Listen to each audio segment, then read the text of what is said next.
Chicago Bulls fans, welcome back. On today's episode, we're going to talk about Zach LaVine. Is he one of the top American players in the NBA? And then we're going to dive into it. Is Joakim Noah a first ballot Hall of Famer? You know we're going to talk about it, but you know you got to hit the music first. Cognac. Gang.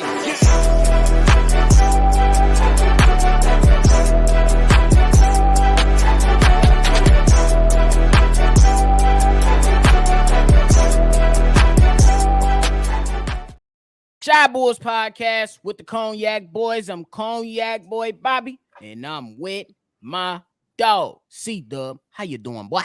Man, I'm always feeling great when I get to talk about Joakim. What's the word, man?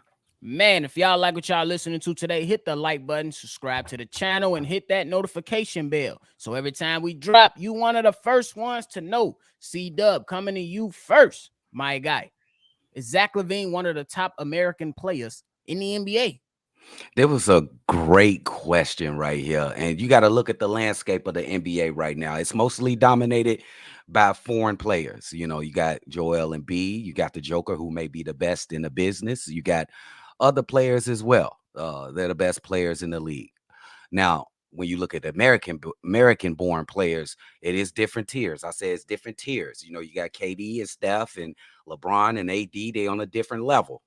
But when you go down to that second tier, when you add Jimmy Butler and you can add, I think Jason Tatum's up there in that level with Kevin Durant and them. When you got Jaylen Brown, Jimmy Butler, Trae Young, you definitely can add Zach LaVine into that group in that second level of players.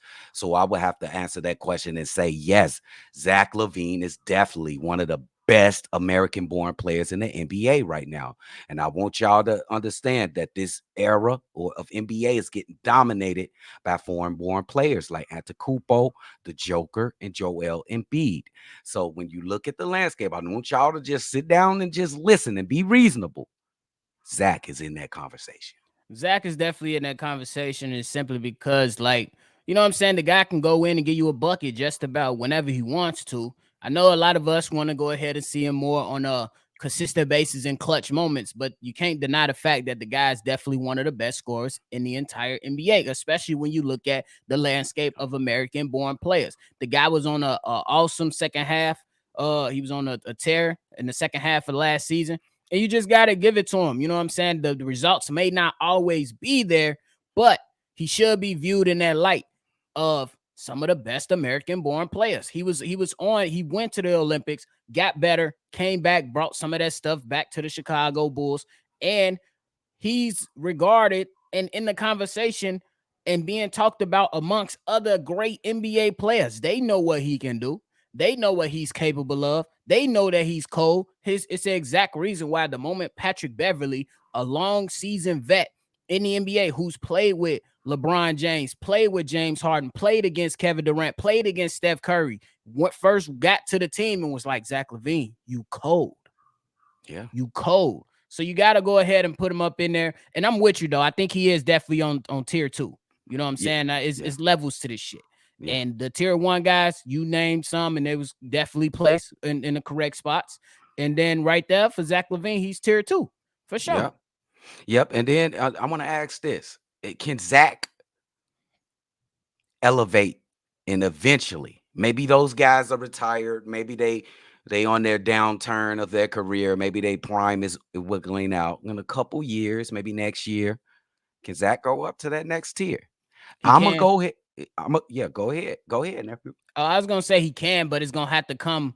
He's gonna have to explode and have a spectacular, like 2, 3, 4 seasons. 28 years old. By the time he's 32, he has to string together some great seasons, and it has to get. He doesn't have to win the MVP, but can you be in a conversation at least for a decent amount of time to where you receive a few votes here and there?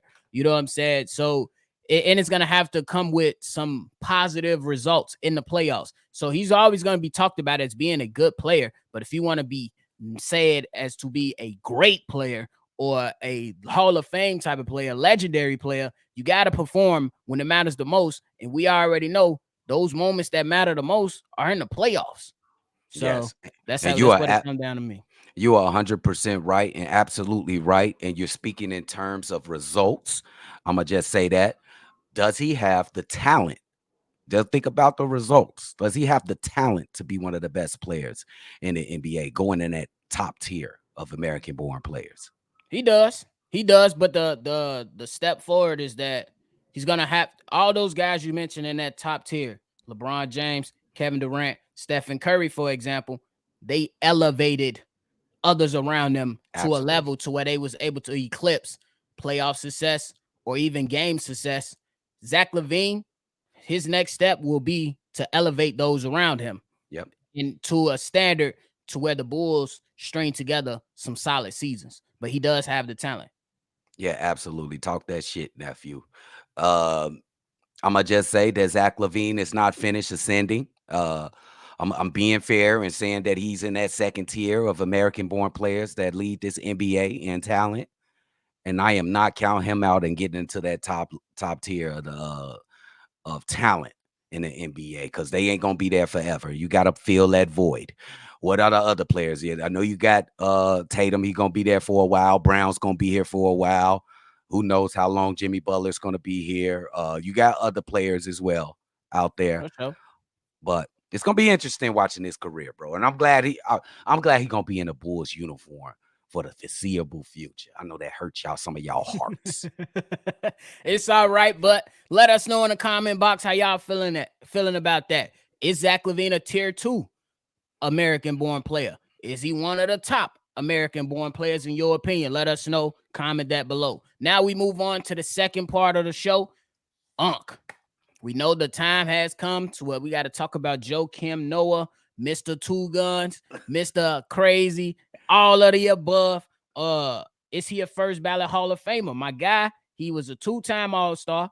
He was all NBA, 3-time all defensive, uh 2013 Defensive Player of the Year, Mm, received some MVP votes before, mm. and definitely was one of those bigs like early on that was like that point center. You know what I'm saying? Like Yes, early on when nobody really was talking about it. He was definitely one of those guys. yes. So in your mind, is Joakim Noah a first ballot Hall of Famer? Absolutely. And it's just coming from my mind. I understand the reality of it that they bring some very good players from the year prior that didn't make it that year and then might bump them back a year. But I say absolutely, he is a first ballot Hall of Fame. Joakim is Chicago personified. I know he did one born in Chicago, but if you from Chicago and you didn't love what Joakim Noah did on the floor, your ass is not really from Chicago. You like from Champaign, Illinois or something. You down there. You from St. Louis or Milwaukee or something. Because Joakim just personifies hustle, intensity, and competitiveness. That's all what a Chicago person is built of. It's hustle, muscle, and whatever I just said. Joakim Noah. Joe, I'm gonna tell you like this. Derrick Rose wouldn't have had the impact that he had without Joakim Noah. Believe so? I believe so. And he would have had an impact. But the impact that he had, I think they went hand to hand together, bro. I think like Derrick Rose was the little brother that didn't talk, but hella talented. And Joakim was the big guy that came in and the loud one, protecting the little brother, getting rebounds, throwing assists, throwing that little hurricane jump shot he hit. And y'all don't sleep on that jumper because he'll knock that down you know what I'm saying? What he'll knock it down. He'll hit like 6 or 7 in a row in a game. Don't play with Facts. Joakim in his though. I remember his best game, nephew, against the New Jersey Nets in that elimination game where Derrick was hurt. You remember that game? His greatest game ever. He dropped a Yep. triple dub. That was the year I think he got MVP votes. That was the best game I ever seen a Chicago center play. He was Man. absolutely outstanding. Did everything to get the win, and he got the win. Results, nephew, what we was talking about last Yes. You segment. know what it come down to. You could do all Results that if you don't got the dub in that win column.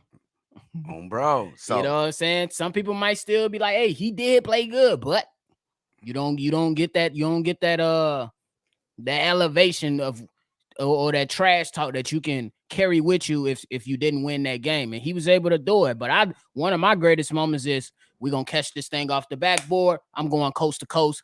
And Boston Celtics, I'm finna yam it on y'all head and triple overtime. Let's go. Paul George. He dunked on Let's Paul go. George. Paul Yes. Pierce. Paul Pierce. Yeah, Paul Pierce. Paul Pierce. But Paul I Pierce. got you, Yes. though. I catch it. But Yeah. Oh, man. you just Nephew, gotta, we was so lit, nephew. We was sitting there watching it together, bro.